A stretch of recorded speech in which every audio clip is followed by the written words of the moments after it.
भारत की नेवी तो पाकिस्तान की नेवी से बहुत बड़ी है, इसमें तो कोई शक नहीं। तो फिर आखिरकार भारत की नेवी को घबराहट किस बात की है?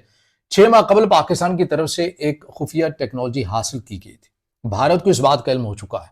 वो क्या है, उसके पर हमने आज के इस व्लॉग में बात करनी है। अस्सलाम वालेकुम। आज तारीख है 13 नवंबर 2025 और मैं हूं रजा अब्बास। आपसे दरख्वास्त की वीडियो को लाइक और चैनल को सब्सक्राइब जरूर कीजिएगा। जब भी हम किसी भी मुसल्लह अफवाज की बात करते हैं, चाहे हम एयरफोर्स की बात करें, जमीनी फौज की बात करें, बहरिया की बात करें, नेवी फौज की बात करें, तो इसके अंदर हर डिपार्टमेंट की, हर फौज की अपनी खासियत होती है। लेकिन नेवी से मतलब आपको जब आप पढ़ते हैं तो आपको बहुत ज्यादा दिलचस्प बातें भी सुनने को मिलती है। मिसाल के तौर पर अगर कोई शिप है, वो समंदर के ऊपर 1 से 1.5 या 2 महीने तक है, अगर उसको फ्यूलिंग की जरूरत पड़ भी जाती है तो किसी करीबी मुल्क की बंदरगाह के ऊपर जाती है, तो वहां पर अगर पाकिस्तान नेवी की वो शिप है, तो पाकिस्तान नेवी की शिप में से उतरने वाला पाकिस्तान नेवी का कोई एहलकार है, अगर उस पोर्ट के ऊपर अपना कदम रख लेता है, तो उसके ऊपर उसी मुल्क के जो रूल्स हैं वो इंप्लीमेंट हो जाते हैं जिस मुल्क के अंदर उसकी बंदरगाह आती है। लेकिन वो जैसी फ्यूलिंग और तमाम चीजें अपनी संभाल लेने के बाद वो जैसे ही अपनी शिप में बैठता है, गो के वो जो पानी है, वो हदूद है, वो सारी उसी मुल्क के हिस्से में आती है। लेकिन जैसे ही वो अपनी शिप के अंदर बैठेगा, उसके ऊपर उस मुल्क के रूल्स इंप्लीमेंट नहीं होंगे, बल्कि उसके ऊपर पाकिस्तान ही के रूल्स लगेंगे।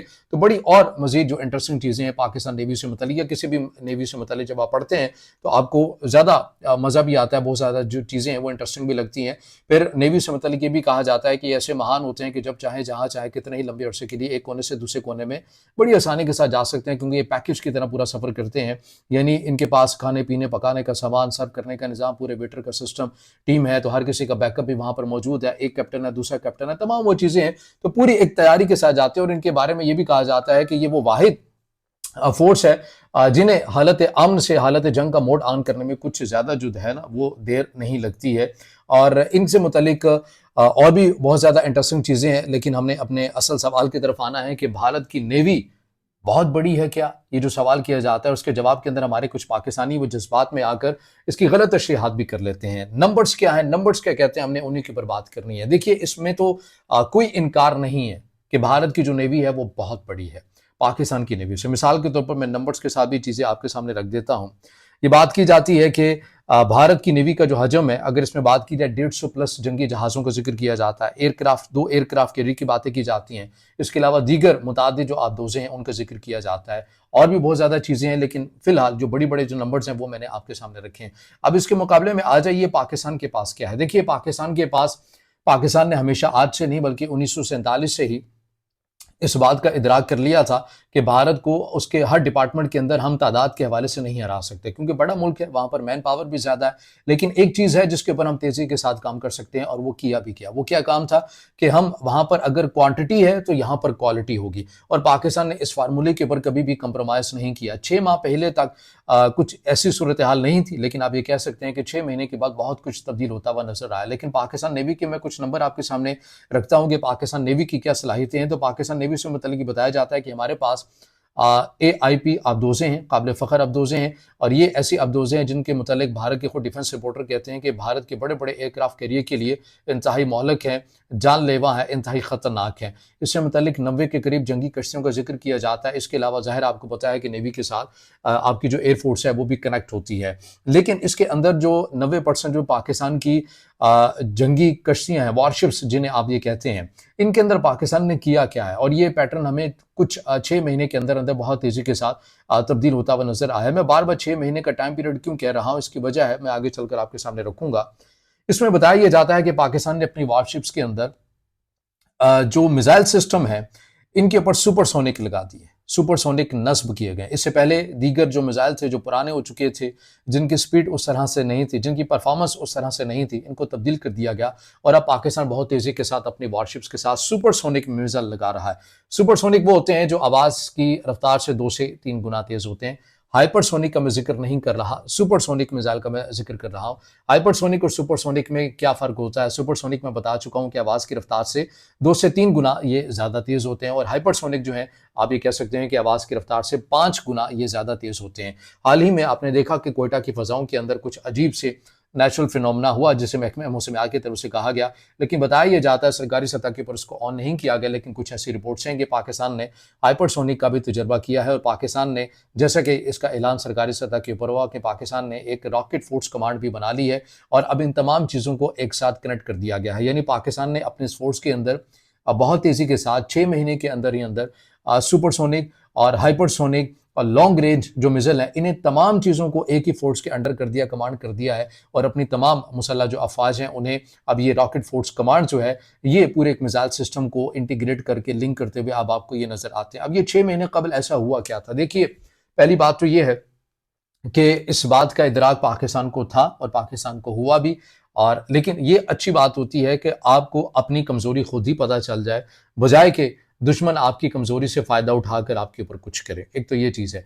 पाकिस्तान को ऑपरेशन सिंदूर 1.0 जब पाकिस्तान ने किया और भारत की तरफ से हुआ और पाकिस्तान ने उसका जवाब दिया, और जो कुछ हुआ ऑपरेशन सिंदूर 1.0 की नाकामी, किस तरह से रफाल गिरे, किस तरह से उनकी सरहदों के ऊपर क्या हालत होती रही, मुझे दोहराना मकसद नहीं है, मैंने आपको असल पॉइंट के ऊपर लेकर आना है। ऑपरेशन सिंदूर 1.0 के वक्त पाकिस्तान के दिफाई हलकों के अंदर ये एहसास हुआ कि पाकिस्तान मिसाइल टेक्नोलॉजी बिलखसूस हाइपरसोनिक या सुपरसोनिक मिसाइल के अंदर पाकिस्तान के पास तो हैं, लेकिन उस तरह से पाकिस्तान की तरजीहात में ये डिपार्टमेंट शामिल नहीं है। और पाकिस्तान ने फौरी तौर के ऊपर अपनी इस कमी को पूरा किया और एक रॉकेट फोर्स कमांड आपको बहुत तेजी के साथ बनती हुई नजर आई। और फिर पाकिस्तान ने हर डिपार्टमेंट के अंदर सुपरसोनिक हाइपरसोनिक के मिसाइल को, लॉन्ग रेंज मिसाइल को एक ही फोर्स के अंडर कर दिया और इसके अंदर तेजी के साथ किया। और अब हमारी सूरत हाल ये है कि अब हमारी हर फोर्स के अंदर आपको ये जो सुपरसोनिक मिसाइल है, ये अब आपको फ़ाल नज़र आते हैं, एक्टिव नज़र आते हैं। और भारत इस चीज़ से बाखूबी आगाह हो गया है कि 6 महीने तक की पहले की जो पोजीशन थी वो पाकिस्तान की अलहदा थी, और अब पाकिस्तान ने इस डिपार्टमेंट के अंदर बहुत तेज़ी के साथ काम किया है। और बिलखसूस रॉकेट फोर्स जो कमांड है, ये पाकिस्तान के दिफा को मज़ीद जो है वो पुख्ता करती है और नाकाबिले तस्खीर भी बनाती है। अच्छा, इसके अंदर ऑपरेशन सिंदूर 1.0 के वक्त ये भी बातें की गई थी कि देखिए, ऑपरेशन सिंदूर हुआ, जैसे कि भारत के वज़ीर दिफा राजनाथ सिंह साहब ने भी कहा कि इस बार जो है वो हमने अपनी नेवी को आजमाना है। तो ऐसा नहीं था कि ऑपरेशन सिंदूर 1.0 की बार दोनों साइड की जो नेवी है वो एक्टिव नहीं थी, वो हरकत में नहीं आ रही थी, वो अपनी कुछ मूवमेंट नहीं कर रही थी, वो जंग वाले मोड में नहीं थे, सब कुछ था।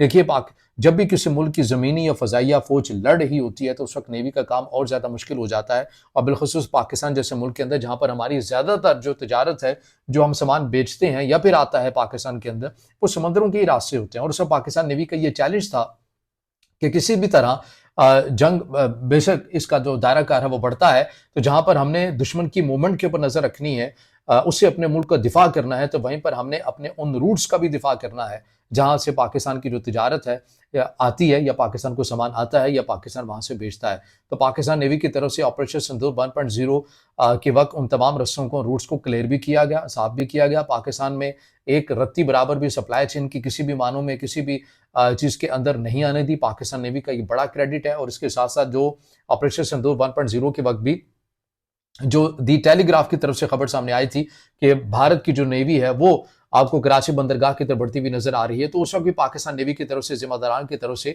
मीडिया के अंदर ये बयान चलवाए गए थे कि ये मीडिया प्रोपेगेंडा किया जा रहा है, इसके अंदर कोई हकीकत नहीं है। और पाकिस्तान नेवी मुसलसल नजर रखे हुए है भारत की नेवी के ऊपर, और जो उन्होंने काबिल फख्र, जिसे वो अपना कहते हैं, मैं विक्रांत की बात कर रहा हूं, उसे वो उस हद तक भी नहीं लेकर आए। यानी उसके ऊपर जो मिसाइल थे या अपनी जो दीगर जो वारशिप्स थी, उनके अंदर जो मिसाइल नस्ब किए गए थे वो ब्रह्मोस मिसाइल थे, और उनकी जो रेंज थी वो 400 से 450 किलोमीटर बताई जाती थी।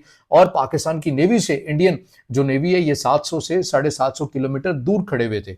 अब जाहिर, अगर आपने 400 450 किलोमीटर ब्रह्मोस मिसाइल को इस्तेमाल करना है तो उसके लिए तो आपको फासला तय करके आगे आना है। आगे आएंगे तो आप करेंगे, वरना तो वो पानी में गिर जाएगा।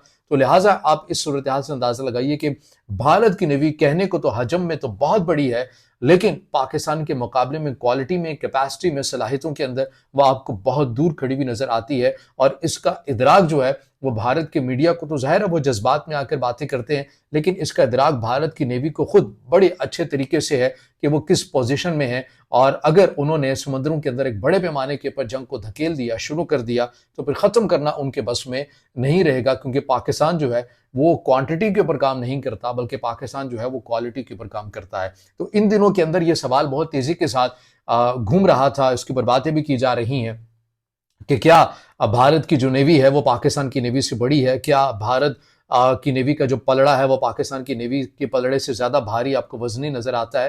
तो इन तमाम सवालों को आसान अल्फाज के अंदर समझाने की कोशिश की है। और अगेन हम यही कहेंगे कि हमने फ़कत ये कंपैरिजन रखा है पाकिस्तान की सिचुएशन, पाकिस्तान की पॉलिसी, पाकिस्तान की हिकमत अमली के तनाजुर में, जो हम इंफॉर्मेशन की बुनियाद के ऊपर जानते हैं वो चीज़ आपके सामने रखी है। लेकिन जंगें किसी भी मामलात का हल नहीं हुआ करती। अगर ये बात मोदी सरकार, भारत समझ जाए तो ज़ाहिर है बहुत अच्छी बात है। दोनों ममालिक की आवाम का भला हो सकता है, दोनों ममालिक के ओवरऑल मईशत का भला हो सकता है। लेकिन जंगी जुनून या कोई एक जो फ़रीक है वो अग्रेसिव पॉलिसी को अपनाता है, तो ज़ाहिर है उससे पूरा जो ख़ित्ता है वो भी उसकी लपेट में आता है और फिर ख़ित्ते के अंदर जो ममालिक है उन्हें अपने दिफ़ा के लिए भी इक़दामात करने होते हैं। तो दुआ तो यही है, उम्मीद भी यही रखनी चाहिए कि इस ख़ित्ते के अंदर जंगों की बजाय तजारत को फ़रोग़ मिले, लेकिन ऐसा होता हुआ हमें मुश्किल भी नज़र आता है, लेकिन बहरहाल नामुमकिन तो नहीं है। तो ये वो अपडेट्स हैं जो आपके सामने रखी हैं। अब इससे जुड़ा आपका कोई सवाल हो या राय हो तो ज़रूर कमेंट में इज़हार ख़्याल कीजिएगा, वीडियो को लाइक कीजिएगा, दोस्तों के साथ शेयर कीजिएगा और चैनल को सब्सक्राइब